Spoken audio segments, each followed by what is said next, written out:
يلا نعمل دورة تنظيف سريعة للغسالة. بنشيل الفلتر وبنغسله كويس جدا من بواقي اي اكل فيه، ومكان الفلتر كمان بيكون ساعات متجمع بواقي، فبنمسحها بفوطة نظيفة او منديل نظيف. بنرجع الفلتر بعد ما غسلناه تاني مكانه ونثبته.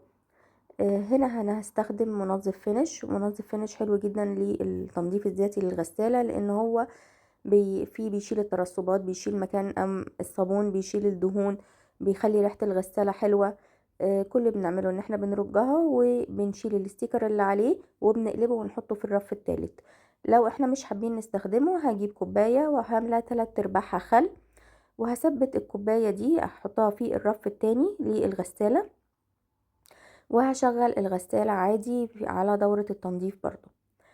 انا شلتها عشان انا مستخدمة المنظف.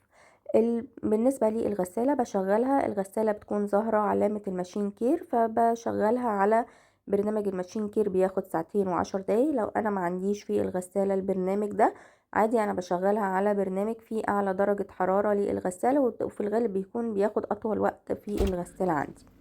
هنا كان الدورة خلصت. المنظف بيبقى استخدام مرة واحدة بس بيخلي ريحة الغسالة حلوة جدا، وبيرجعها كأنها جديدة.